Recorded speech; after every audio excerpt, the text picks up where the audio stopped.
On the spot news media, we got the latest news. We don't care about the views, we just representing right. Put local news internationally every night. On the spot, wave that Jamaican flag from left to right. Let's get it right, y'all know the type. We ain't dealing with the hype, we make it take flight. Yeah, man, my viewers and subscribers, what go on. A blessed and wonderful Friday evening to each and every person out there tuning into On The Spot News Media. Now, my peeps, I have a few stories to share with you, the regular members of Chan Public, and also members of the diaspora. So please like the video, share the video, watch the entire vlog, so you can get a full understanding and a better appreciation of everything we are going in Jamaica. So watch this now, my peeps. We're going to kick it off with some updates. We're going to speak briefly on the whole dancehall artist, Medic saga. Now, Medic, whose given name is Stephanie Williams, was initially reported missing in August of last year, but her case was formally upgraded to that of a fatal knockings and clappings last month. Now, after DNA analysis positively identified the skeletal remains of the missing artist. The skeletal remains was discovered in a cane field in Wallen district in St. Catherine in February of this year. So now we are going to hear from the Deputy Commissioner of Police in charge of crime, that's Fitz Bailey, who has expressed optimism that the police will make a breakthrough in their investigation into the fatal knockings and clappings of the dancehall artist identified as Medic. Now, DCP Bailey was speaking at the Constabulary Force JCF quarterly press briefing on Tuesday, where he stated this. Listen. In terms of the case involving Medic, it's an active investigation. We have identified persons of interest, and the matter is progressing well, and we are convinced, based on where we are at, we will bring this matter to a positive conclusion. So as always, my peeps, On The Spot News Media will most definitely be keeping you all updated as this knockings and clappings case of Medic continues. Now, in this morning's vlog, I spoke briefly about a fatal knockings and clappings of a man that took place in the vicinity of the Texaco gas station, smack in the middle of Spanish Town, St. Catherine, along Young Street. Two other men was also seriously conned up and is presently hospitalized. Now, the man in question is presently on your screen. The deceased man has since been identified as Jason Clarke.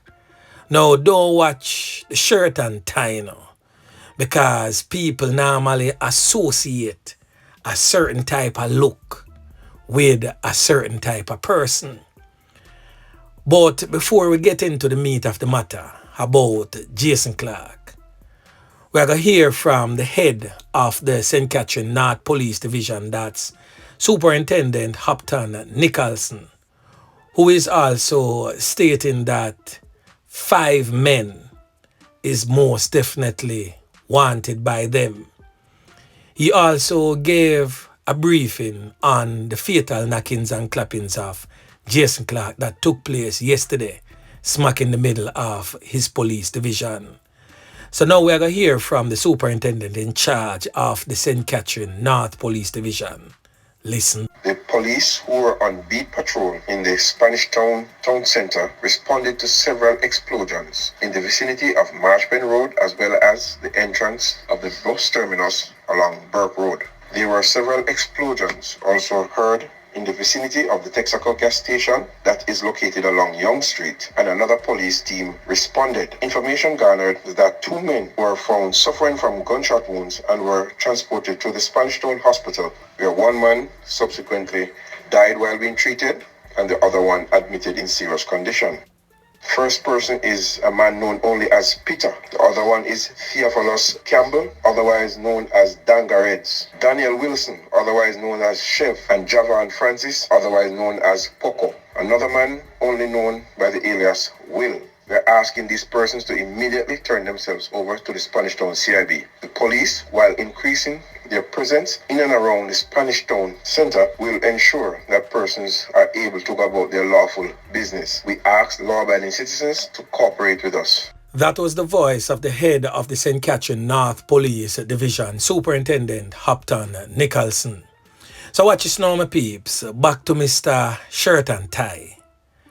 Now on the Spot News Media has garnered some information that this brother is a loader man in a Spanish town, meaning same load taxis and bus for a small fee. I'm yet to really understand the necessity or the need for a loader man, because if a member of John Public want to leave Spanish Town, go to Portmore or Hertfordshire or downtown, the member of John Public know exactly where the taxi them or the bus them park. They don't necessarily need a person to lead them to the vehicle. But that is just a mask for extortion, because these quote-unquote loader men have to be paid by these taxi men. It's not a matter of say they are paid upon the discretion of the taxi men. They must be paid, or else cabby can't load out this no more. Or cabby might end up losing 3 pints, and shutter country land settings will most definitely be cabby's portion. So this brother here, posing as a quote-unquote loader man, is a known extortionist. We are collect monies on behalf of the criminal elements aligned to tap banks. Now we know the Tesha Miller faction from the Klansman want to take over back tap banks since Termite met his demise. So Tesha Miller man them go circle this brother here, Jason Clarke, or Clarke as them call him, and dirt settings was his portion. Yeah man, he never live in a Spanish town, nor in the areas where the war really concentrate. Him live all the way over there in Angels, even though we know say 1 and 2 corner boy live in Angels, and Klansman still control the Angels community, whether you want to believe it or not. So just like the next one of them call one end up lose 3 pints for there when the man them come circle him and dirt him, basically in the same era like with them dirt Clarke. Right now, the loader man them / extortionists no safe, because Tesha Miller faction decides to take over back tap banks because Tesha in a prison and him need money. Yeah man, and that is the quickest and fastest way to get back some money in the cookie jar is if he take over back tap banks and start collect back the mass of the extortion. Yeah man, so anyway, make we continue. Now over there in the Whole Harbour section of the St. Catherine South Police Division, Sunday, a little man known as Dean Harding get dirt right at Marley Gate in a St. Catherine. Now reports from the Whole Harbour Police is that sometime around 11 p.m, residents in the community summoned the police after hearing a barrage of gunfire. It is said that a team of police arrived at the location and discovered Harding laying face down in a pool of red substance leaking from his body. It is said that he was suffering from multiple corner wounds to the upper body and head. The police, of course, processed the scene, take him to the hospital to be officially pronounced you know what, and then send him off to the morgue. Now, last night, a next little man was found lifeless in the same vicinity of Marley Gate in St. Catherine. Now on your screen is the little youth. This little brother here has since been identified as Sanjay. Now as I stated earlier, he was found lifeless, suffering from a portion of corner wounds in the Marley Gate area there of Whole Harbour, St. Catherine. Now when the Spot News Media get to understand is that Sanjay was the trigger man behind Sunday's fatal knockings and clappings of Dean Harding.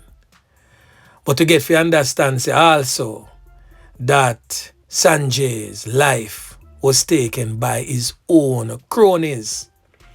Now a lot of times, you see some knockings and clappings go on, and then a man just lose back him 3 points right away. So my time, I'm one of cronies them do it because them not in league in certain unnecessary knockings and clappings.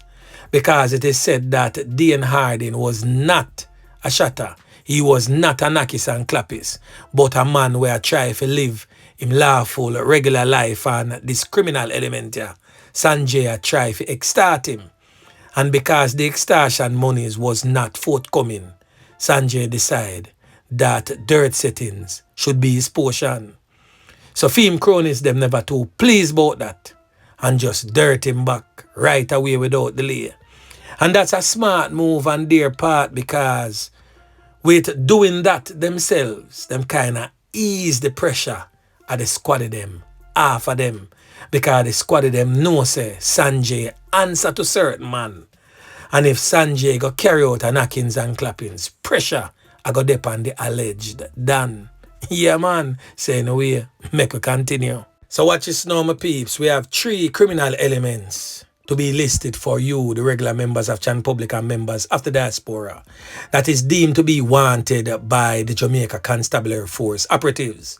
Now on your screen is Jerome Clarke, but he's more popularly known in the criminal underworld as Crazy. Well, I don't know who more crazy, whether you or Officer Yeman Pick and team. But a 2 different set of craziness still. One crazy enough to come hunt you, and you crazy enough to be the hunted. Yeah man. So anyway, Jerome Clarke, aka Crazy, is most definitely wanted by the police. He's wanted for possession of prohibited weapon and also assault at common law. So that simply means that when you hear assault at common law, it's different from common assault. Assault at common law, that simply means him point the weapon at whomever him pointed pan within striking distance. So he is most definitely wanted for that. Now the next criminal element presently on your screen identified as Zimrai Geddes, otherwise known as Zim, one of Spanish Town's most wanted criminal elements. Now it is said that Zim a try to take over McVicker's lane right now. So him a knock it and clap it by everybody around there to be the last man standing and reign supreme over that particular community. Now the last of the 3 is this criminal element presently on your screen identified as Jordan Hilton. Now this criminal element is wanted for a murder. Yeah man, him knock it and clap it pan a man, leaving that man lifeless. Now another decent spot of work again by the squad of them, as this firearm presently on your screen was seized by the operation branch. It is said to be a Beretta pistol and 6 rounds of ammunition. It is said that it was seized during an operation on the Corner 1 lane in Rockfort in Eastern Kingston on Tuesday, July 16th. No one was arrested in connection with that particular fine. The Kingston Eastern CIB is presently investigating. Now the last thing that we're going to talk about is over there in the St. Elizabeth Police Division, where a construction worker of the Northampton section of St. Elizabeth, identified as Keman Brooks, has been charged with a fatal chopping of a man. The incident took place at his home on Wednesday evening, July 10th. Now it is reported by the St. Elizabeth CIB that sometime around 11:30 p.m. the now deceased man, 40-year-old Damian Wright, was throwing stones at Mr. Brooks' home, that is Keman Brooks' home. Thereafter, a dispute escalated, resulted in Keman Brooks using a machete for slice up the brother there. Yeah man, them deal with him like a mince beef, choppings, pan choppings. It is said that the now deceased was rushed to the hospital where he was pronounced you know what whilst undergoing treatment. Now the 41-year-old Keman Brooks was charged on Wednesday, July 17th, following a question and answer session. Him just might get to still because the man come throw a stone pan him house and in a bid for defend himself, him have a draw for him machete and lass him up good and proper.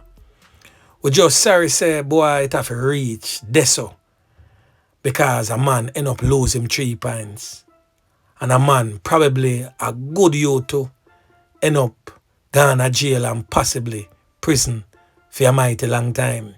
Now Jamaicans, we most definitely have to find more amicable ways and means of settling our disputes. It don't have to end up in someone losing them 3 pints and a next end up in a prison for a long time.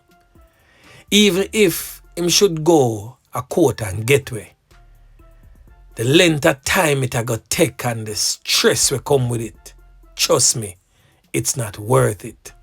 Sometimes we literally have to just walk away from something and just avoid some crosses people and not make them dash on a life, favor or for them. So anyway, my peeps, remember to like, share, subscribe to the channel. Stay tuned to On The Spot News Media as I continue to bring you fresh news and updates in a subsequent newscast. On The Spot News Media. Yeah, man.